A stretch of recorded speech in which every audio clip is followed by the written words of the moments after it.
Bueno, pues bienvenidos a este pequeño espacio donde vamos a tener una conversación, una charla con el doctor Eduardo Agüero Maquer, principalmente en el contexto de la pandemia en España. Como muchos saben, pues comienza la desescalada y me gustaría iniciar preguntándole al doctor Eduardo, ¿en qué situación personal y social cree usted que nos encontraremos? Bueno, eh, es una pregunta casi de a futuro, aunque sea un futuro inmediato, ¿no? Voy a intentar responder. Aclaro bueno, el término desescalada creo que se está imponiendo, ¿no? Es un neologismo, pero se está imponiendo. Significa ir hacia lo que le denominan la nueva normalidad. Eh, Término interesante que también podríamos dejarlo en reserva, a ver qué puede significar esto de nueva normalidad. O sea, que iríamos hacia otra situación, ¿no? Bueno, pues podríamos hablar de esto desde lo personal o desde el punto de vista de la filosofía, ¿no? Por ejemplo, ¿verdad? Claro. Voy a empezar por el aspecto personal, ¿no? Eh, yo creo que lo que ahora se viene son algunos cambios muy relevantes. Como no puedo enumerar todos, voy a referirme a dos vertientes, dos aspectos, ¿no? Por un lado está el aspecto social, eh, el individual en relación a lo social. En lo social incluyo cosas, y también lo económico. No me voy a referir a aspectos médicos, sanitarios, porque realmente sería aventurado, ¿no?, que yo me metiera en ello y cometería el error que algunos, en el que algunos incurren cuando, sin ser especialista, opinan de virus, de mutaciones, de vacunas, de aspectos puramente científicos de los cuales solo conocemos de oídas, ¿no? Entonces, en esta línea me gustaría intervenir, ¿no?, si te parece bien. Perfecto, pues bueno, y la verdad que nos surgen un sinnúmero de interrogantes en este momento, eh, pero me gustaría también que nos hablara un poco acerca de qué respuesta nos podría dar la filosofía en esta situación en que nos encontramos ahora mismo, o consideraría usted que la filosofía nos podría ayudar a encontrar un camino para este cambio social y político que se nos avecina. Bueno, a ver, bueno, la filosofía puede ayudar, como puede ayudar la ciencia, como puede ayudar la historia, ¿eh? Como puede ayudar la sociología, la psicología. No, no creo que tenga un papel especial. Como tú sabes, últimamente los filósofos de renombre, todos se han sentido concernidos en esta situación y han dado su opinión. Entonces, la filosofía da algunas respuestas, mejor dicho, la filosofía, ¿no?, a través de los filósofos representativos, ¿no?, que podemos también mencionar. Pero desde el punto de vista de mi filosofía, de yo, Eduardo Agüero, filósofo, son pocas las respuestas que puedo dar. Puedo plantear interrogantes. Eh, Puedo formular preguntas. Preguntas que, por otra parte, también interpelan al público, al oyente, a los demás. Porque precisamente en la medida que nos formulemos bien esas preguntas, formulemos bien esos interrogantes, será más fácil encontrar las soluciones, las salidas, las respuestas. Todos sabemos que para resolver un problema lo primero que tenemos que hacer es ver en qué consiste el problema, ¿no? Entonces, en este caso, las perspectivas que tenemos en función de esta desescalada, digamos, en esa situación de nueva normalidad, en esa situación de post-pandemia, esas perspectivas las vamos a resolver socialmente, pero también individualmente. Por ejemplo, si a mí me dicen que yo a partir de la semana que viene puedo ir a un concierto de música donde va a haber 500 o 20 o 50 o 80 personas, yo puedo por un lado informarme y decir, bueno, aquí creer que los responsables políticos de la situación están dando unas indicaciones, unos consejos adecuados, pero yo puedo ser más cuidadoso, puedo decir, pues no voy porque no lo tengo claro, por ejemplo, ¿no? Entonces yo pues puedo administrar personalmente lo que se nos viene. En ese sentido es importante estar informados. A ver, yo creo que plantearía dos tipos de interrogantes, se pueden plantear más. Uno social y político y otro económico. El interrogante y la pregunta que yo me hago desde el punto de vista sociopolítico es más bien, surge de una preocupación. Normalmente los interrogantes surgen de preocupaciones, ¿no? Entonces, a mí me preocupa el manejo político en algunos países concretos, no voy a hablar de generalidades, de la situación de la pandemia, intentando llevar, digamos, argumentos y fundamentos para su propia acción política partidista. Y no solo partidista, sino de facciones, algunas de ellas muy peligrosas. Y estoy hablando ni más ni menos de lo que yo considero que se está viviendo el ascenso del fascismo. El fascismo se aprovecha y se nutre de las épocas de crisis. Cuando sale el fascismo mussoliniano y hitleriano es después de la Gran Depresión del año 29 y cómo golpean no solo a Occidente fundamentalmente, pero Estados Unidos y Europa, ¿no? Entonces el fascismo se nutre de esas crisis, de esas situaciones en donde el ciudadano busca un salvador y esos discursos catastrofistas y del miedo calan profundamente. Yo lo estoy viviendo en España,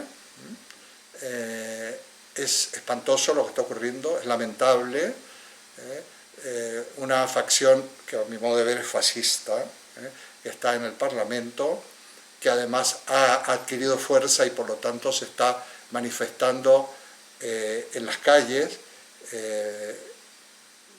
intentando propiciar un derrocamiento, en el fondo, eso es lo que les gustaría, va a ser muy difícil, de un gobierno, ¿no?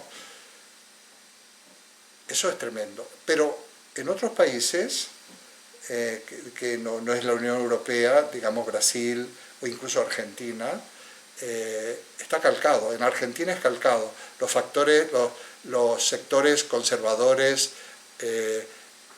conspiradores, golpistas, fascistas argentinos están, digamos, intentando manifestarse para derrocar un gobierno que, por cierto, ha tomado unas medidas muy interesantes y que hace que Argentina sea uno de los países que tiene un índice de contagio más bajo en el concierto mundial. Por ejemplo, Argentina en este momento tiene 1,7 muertos por cada 100.000 habitantes y España tiene, por ejemplo, 57, más o menos, y Francia, estamos ahí, ¿no? Entonces hay que medir también este elemento.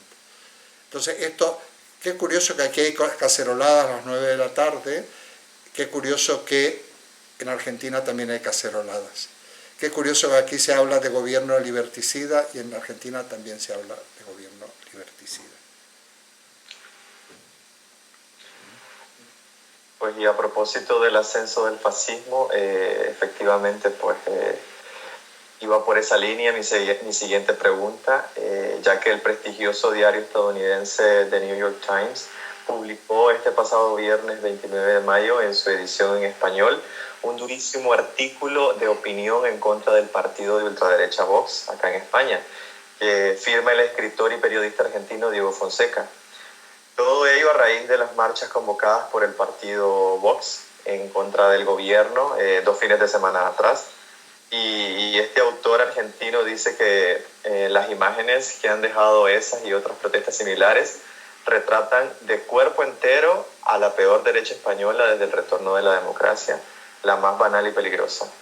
Partiendo de la responsabilidad que cada ciudadano debería tener en estos momentos en el que estamos viviendo esta pandemia, ¿qué opinión tiene usted acerca de la actuación de estos partidos políticos como Vox en España? Bueno, pues ese artículo al que tú haces referencia, que yo lo había leído, pero que tú me lo estás recordando, calca de una manera clara y rotunda la situación española. ¿eh? Es así, verdaderamente. Y esto es un peligro, porque además los fascismos se nutren del pueblo llano. Yo los otros días, puedo decir, fui a la peluquería y el peluquero, muy amable, un chico de barrio, de condición social trabajadora, se hace eco de este discurso y dice, no, porque nos quieren llevar, nos quieren convertir en Venezuela, hablan de que nuestro gobierno es un gobierno comunista bolivariano, ya me contarás, ¿no? Y que realmente para desprestigiar, siempre con eslogan y con falsedades y con mentiras, ¿no? Esto es preocupante. Pero esto también nos lleva a otra cosa, que aquellos países que están gobernados por personajes verdaderamente patéticos, ¿no? Como puede ser un Donald Trump o un Bolsonaro, y en cierto modo hasta un Johnson británico que empezó dándole importancia, empezó con una actitud valentona y desprejuiciada, terminó él mismo infectado. Y curiosamente estos países, quitando España e Italia, que sería un caso aparte, son los que más contagios están teniendo. El país, Brasil, Estados Unidos es el que tiene más, Brasil es el segundo, más contagios y que la situación va en un ascenso peligrosísimo. En Chile, para poner un ejemplo, comparado con Argentina, que es un país limítrofe, también la incidencia está siendo enorme, porque Chile no tiene sanidad pública. Estados Unidos no tiene sanidad pública. La gente se muere sin ningún tipo de asistencia, ¿no? Entonces, esos países van a ir a una situación mucho más grave. De alguna manera, yo creo que a estos gobernantes lo que les interesa es una cierta eugenesia, ¿no?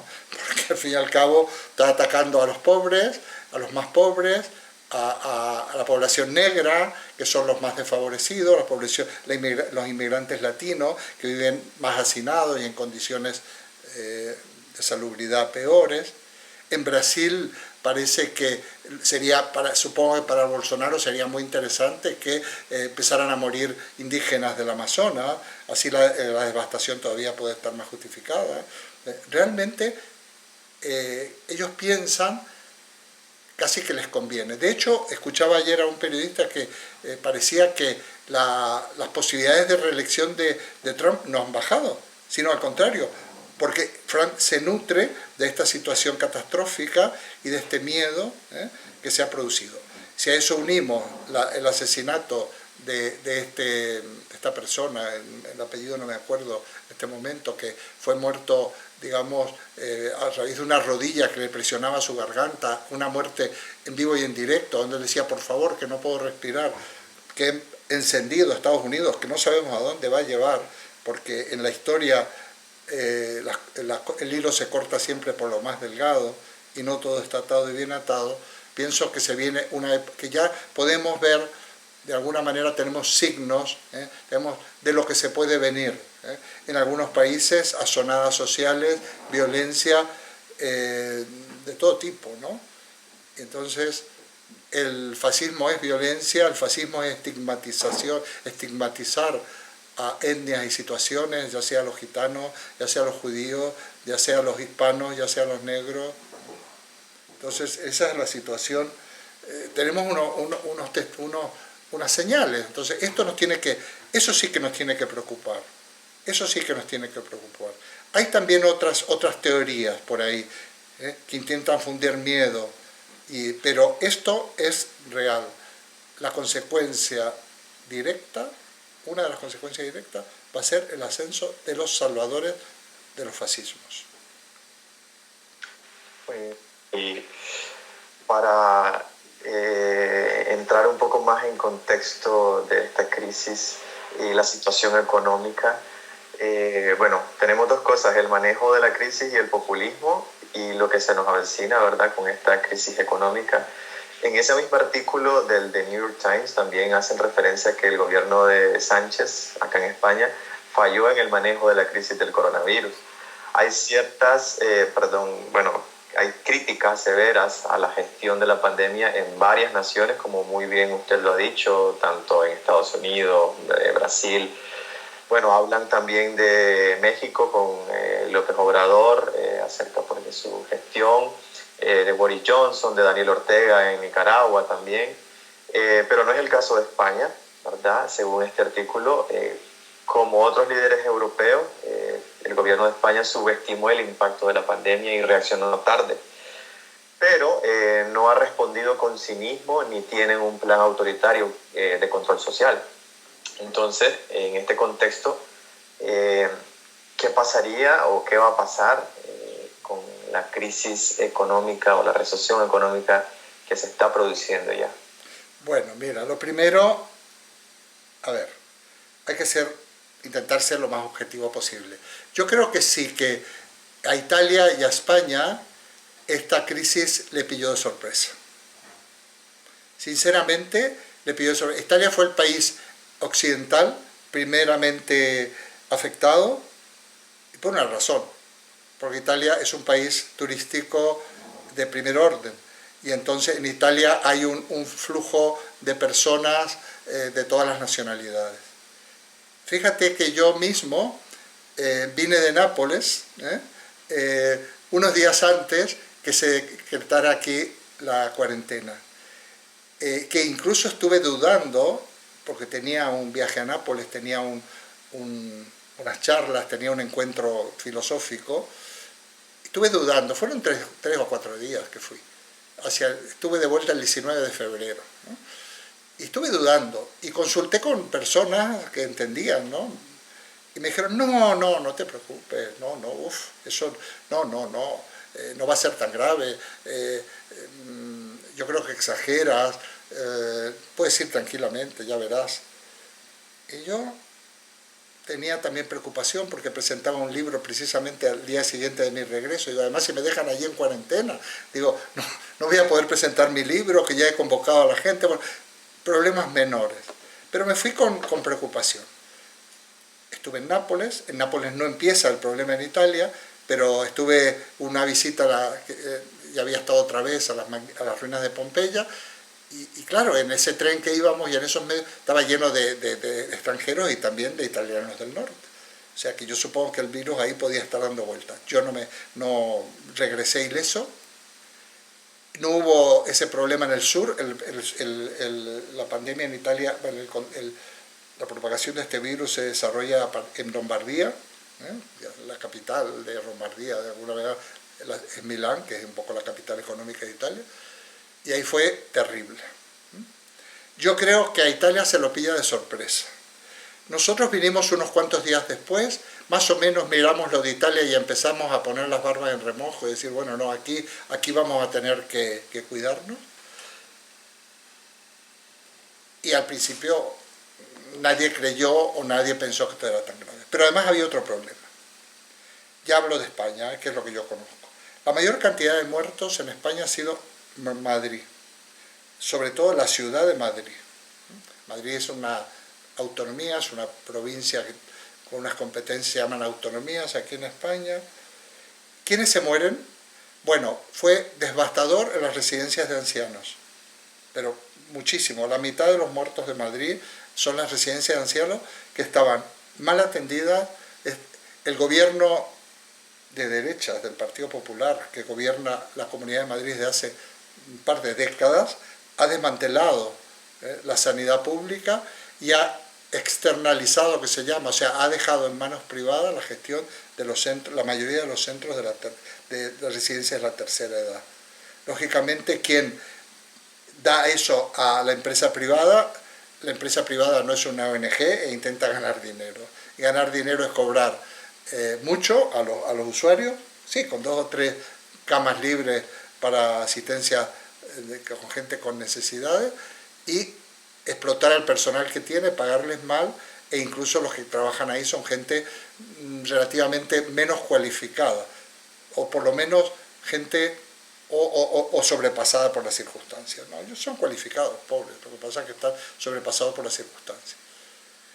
La sanidad madrileña, España tiene un sistema de sanidad pública verdaderamente envidiable, pero la sanidad madrileña viene haciendo recortes desde en los últimos 20 años. Se jubila un médico, se jubila una enfermera, no se reemplaza el puesto, no se sustituye. O sea, no había medios, hay menos medios. A ver, están funcionando bien algunas cosas, pero no han previsto que podía haber una catástrofe de este tipo y por lo tanto no hay medios.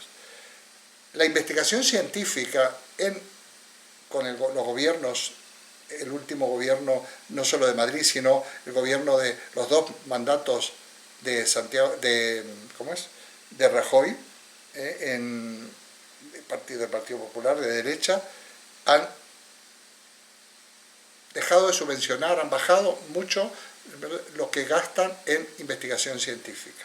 Resultado, las investigaciones se retrasan, nuestros mejores científicos buscan nuevos horizontes en otros países, se van a Estados Unidos, se van a otros países de Europa.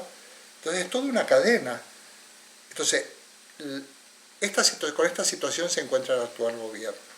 Claro, se le cargan las culpas al actual gobierno, pero realmente la mayor cantidad de muertos ha estado en Madrid, gestionado por el Partido Popular, por la derecha que actualmente gobierna con el apoyo del partido de extrema derecha Vox. O sea, esta es la realidad, por un lado. Por otro lado, a ver, los estados occidentales, como los estados europeos, voy a hablar de Europa, porque es lo que yo más conozco, son ricos, son potentes económicamente. Después de la Segunda Guerra Mundial, Alemania quedó devastada, Estados Unidos, que es un país potente, que además interesa a Occidente que no haya países miserables, a través de lo que se conoce como el Plan Marshall, levantó la economía alemana, hasta el punto que hoy en día los alemanes se hacen cargo de esto, es una de las grandes potencias.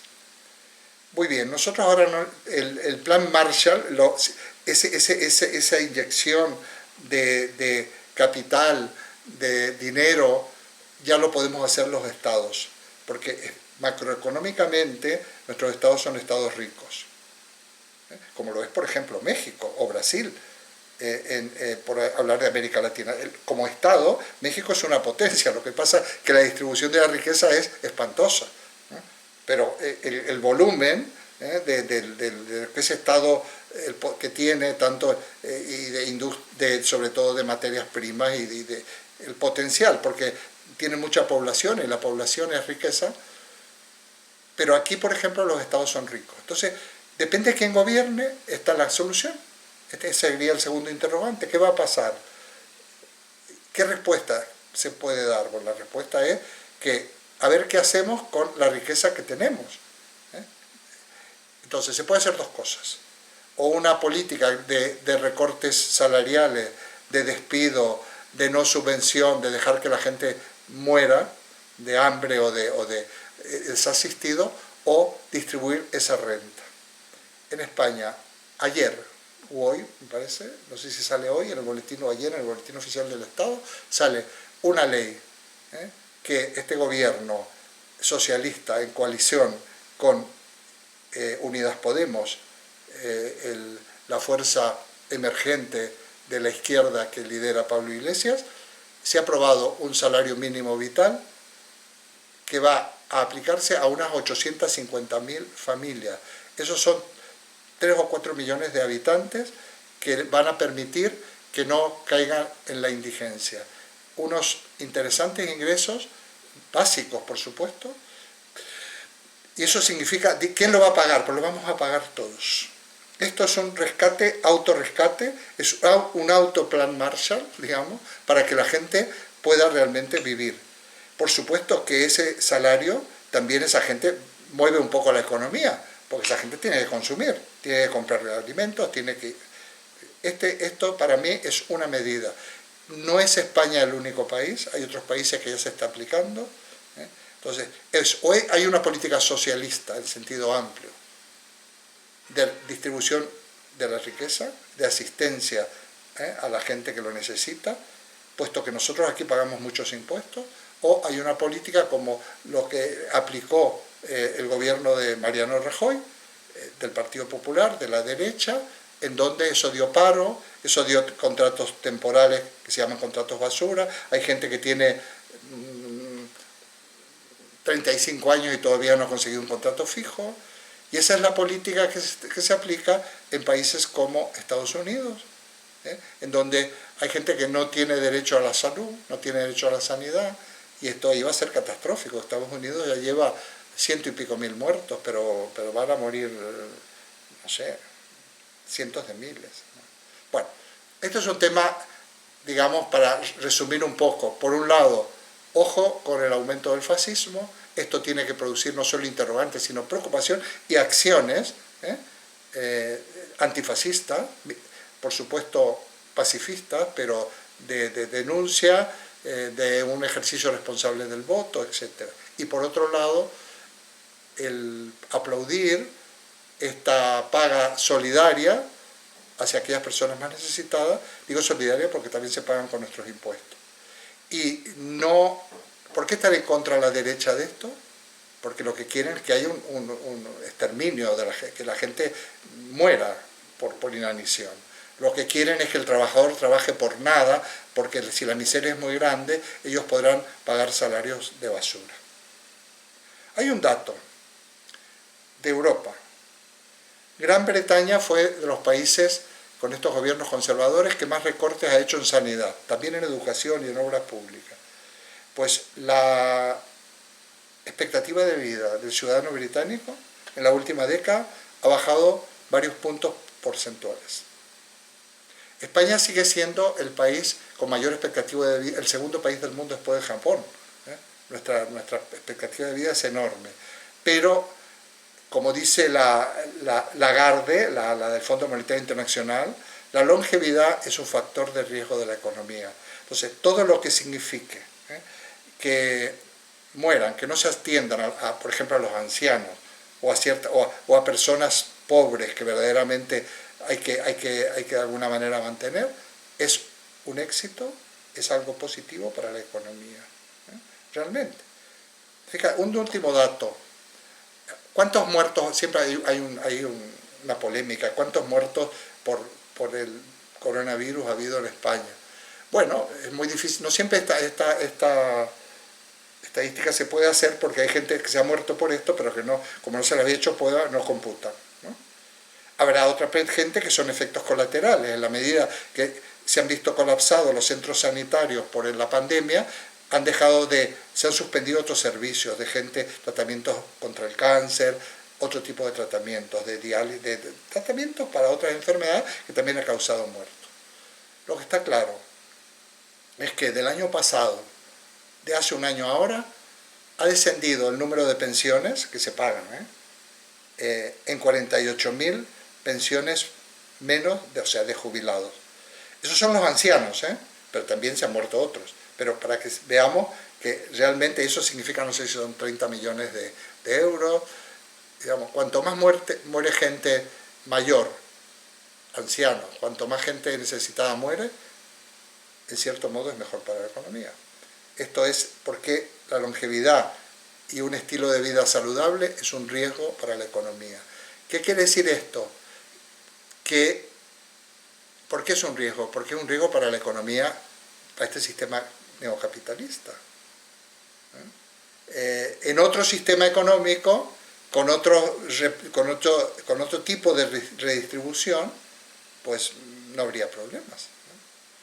Entonces todo dependerá de quiénes nos gobiernen y de qué es lo que podamos exigir los ciudadanos. No sé si he sido claro, no quiero extenderme mucho, Pero, ¿qué puede decir la filosofía? Pues la filosofía dice una cosa: hay que plantearse bien las preguntas. Y Eduardo Agüero, filósofo como individuo, incide en las dos grandes preocupaciones que dan que pensar para mí, que son ascenso del fascismo y adecuada distribución de la renta, para lo cual tiene que cambiar las estructuras económicas, por supervivencia de la humanidad, ya ni siquiera por otro motivo. Por supuesto, pues la verdad que las críticas a la medida social aumentan y casualmente hace un par de horas, pues bueno, el portavoz de Vox acá en España ha dicho que, bueno, esto sería, o mejor dicho, la aprobación de estas medidas provocará un efecto llamada para la inmigración ilegal. Ya que pues, la norma, ¿verdad?, bueno, tiene o toma en cuenta a las personas que han sido víctimas, por ejemplo, del tráfico ilegal de personas y por lo tanto para él pues esto es algo como beneficioso para la inmigración ilegal. Bueno, eso es una ¿cómo se llama? Fake news, ¿no? Una mentira absolutamente consciente. Primero, porque esta paga será para gente que lleva un año residiendo en España. Segundo, porque normalmente son medidas retroactivas, no es para decir a partir de ahora ya se verá. Eso por un lado. Y por otro lado, España no hay natalidad en España, la pirámide de población está invertida. España necesita aproximadamente recuperar todos aquellos inmigrantes que se tuvieron que ir por la crisis del año, a partir de las hipotecas subprime del 2008, 2009, 2010, 2011, perdimos todos esos inmigrantes. Esos inmigrantes eran jóvenes, trabajaban, pagaban impuestos, tenían hijos que se afincarían, estaban afincados aquí. Esos tuvieron que regresar a sus países.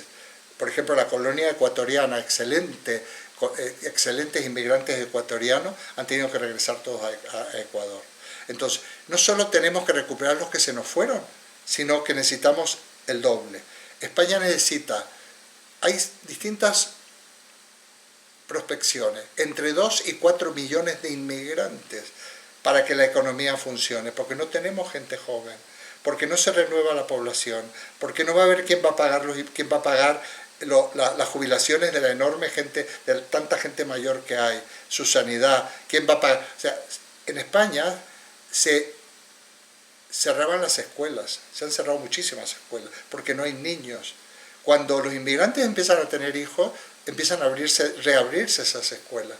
Nosotros necesitamos entre 2 y 4 millones de inmigrantes. Esos inmigrantes trabajan, en España es la mejor, hemos tenido una experiencia magnífica con los inmigrantes, los legales y aquellos que luego han entrado por otros medios y se han insertado en la sociedad, ¿no?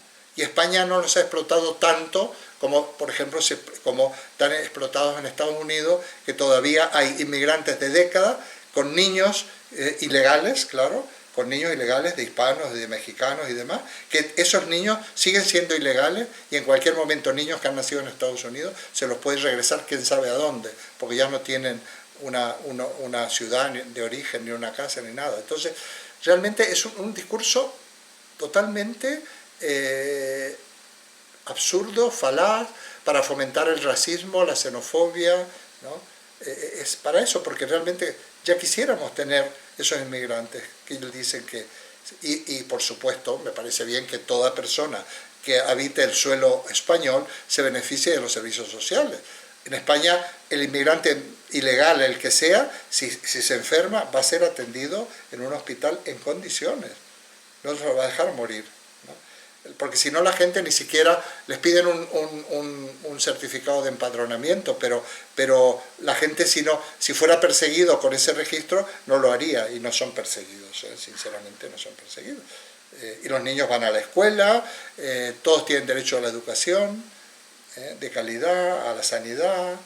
Entonces, este discurso es porque ellos realmente son privilegiados, o sea, defienden a una determinada clase social y económica, pero sin embargo los apoyan gente de clases más deprimidas por un síndrome de extraño de Estocolmo, y se fomenta lo que, como diría Adela Cortina, la filósofa española, la aporofobia, o sea, el odio a los pobres.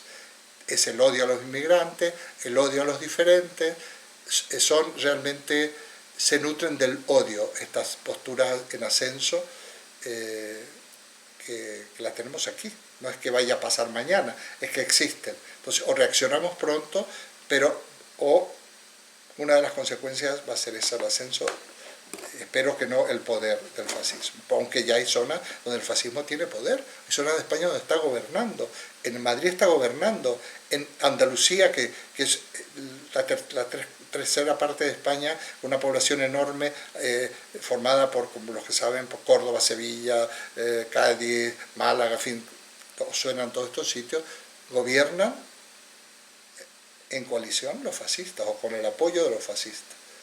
No en coalición exactamente, pero con el apoyo de los fascistas, el gobierno de Andalucía, por ejemplo. Y en Madrid igual, el apoyo de los fascistas. No coalición, porque no es lo mismo coalición que apoyo, pero con el beneplácito, digamos. Porque el partido Vox es, de alguna manera, es hijo del Partido Popular, surge ahí. El candidato actual pertenecía al Partido Popular. El líder actual, perdón, Abascal. En fin, yo he sido muy claro. Yo sé que este discurso en algunos países algunas circunstancias concretas las van a entender menos, en España más. En España ya es un riesgo decir estas cosas. Ojo que es un riesgo decir estas cosas. Ya empezamos a los filósofos, los que realmente, desde el punto de vista de los filósofos, los científicos, los profesores, ya empezamos a arriesgarnos cuando decimos las cosas. Y de esto sé un poco, porque yo no en vano tuve que abandonar mi país de origen, única y exclusivamente por ser un profesor de filosofía que decía cosas. Porque eso, hoy en día, lo que se puede ser llamar a las conciencias, intentar despertar conciencia, es ser un peligro, ¿no? Entonces, tendremos que empezar a arriesgarnos, tendremos que empezar a denunciar y ojalá que no nos pase nada. Por supuesto. Y yo creo que le sumaría que tenemos que empezar a analizar y dejar un poco atrás el pensamiento binario, que es lo que yo un poco he hablado en algún programa anterior de mi podcast, como bien sabes que tengo un podcast, y que algún día pues me gustaría probablemente invitarte a que hablemos de este tema. Entiéndase por binario, ¿verdad? Aquellas personas que por lo general tienen el pensamiento de, bueno o malo, blanco o negro, o los cristianos en contra de los musulmanes, ese tipo de pensamientos que por lo general son incentivados y son alimentados por pues, los políticos de extrema derecha y estas personas totalmente racistas, xenófobas, etc. Sí, pero es bueno, un pensamiento, antes le llamábamos maniqueo, ¿no? O es blanco o es negro, es bueno o es malo. Y esto es que nos lleva al pólemos, término griego que significa guerra. O sea, la guerra siempre se ha planteado polarizando fuerza, donde unos son los buenos y otros son los malos. Curiosamente se invierten, porque los malos son los malos para los buenos y los buenos son los buenos para los malos, y esas han sido guerras que incluso han sido bendecidas por las religiones, o sea que, efectivamente, esa dicotomía también juega aquí, ¿no? Y lamentablemente no sé si la vamos a poder. Yo creo que esto nos lleva a una situación un poco a mediano plazo, porque en este momento la cosa se va a polarizar, fascismo, antifascismo, y no deja de ser una polarización, pero no hay más remedio, ¿no? Porque yo sí pienso que hay un enemigo, y yo sé muy bien quién es el enemigo, sabemos muy bien porque gobiernan países, están presentes en los nuestros, y hoy en día nos tenemos que unir contra ese enemigo. Es un enemigo que no hemos creado nosotros, sino que es un enemigo que está agazapado cada vez que hay algún punto vulnerable en la sociedad y en la economía y en la política, surge. Es una especie de parásito que se nutre de la miseria, ¿no? Y hay que ser valiente para decir estas cosas. Yo ya veremos el grado de difusión que le damos, pero desde luego no voy a cosechar solo aplausos. Totalmente de acuerdo. La verdad que sí, y pues no quiero quitarle más tiempo y yo creo que con esto finalizaríamos. No sé si tiene algún mensaje final. Sí, bueno, lo mismo. Por favor, estemos atentos. Estemos atentos, actuemos con responsabilidad y no le hagamos el juego a los golpistas, a los que quieren infundir el terror y el miedo. Por favor, estemos atentos. Seamos solidarios, seamos demócratas en el sentido de que realmente intentemos que se empodere la gente, ¿no? El pueblo, la gente. Lamentablemente, yo no creo en la democracia liberal burguesa que tenemos, porque nosotros elegimos a unos políticos, pero los que dirigen los hilos son realmente los poderes económicos. Pero por eso hay que estar atentos. Hay que saber dónde está el problema y hay que saber también para poder vislumbrar las salidas. Asumamos compromisos personales, compromiso social. En este momento a los que les toque denunciar, que denuncien o denunciemos, a los políticos que les toque actuar, que se la jueguen, que no traicionen a aquellos que los han votado y bueno, más que una falsa esperanza, creamos, ojalá podamos creer en el ser humano. Yo tengo mis dudas en la situación que ha llegado a la humanidad en este momento. No soy demasiado optimista en que vamos a salir mejores. Yo no sé si vamos a salir mejores. Yo creo que se van a agudizar los problemas y la gente mala va a ser más mala. Y la gente humillada y sojuzgada va a ser más, ¿no? No creo que hayamos aprendido demasiado, por lo menos en términos generales, pero sí podemos propiciar estar atentos para construir una sociedad mejor. Y espero que no sea sobre los escombros de la actual, porque los escombros de la actual es gente muerta, es ciudades destruidas.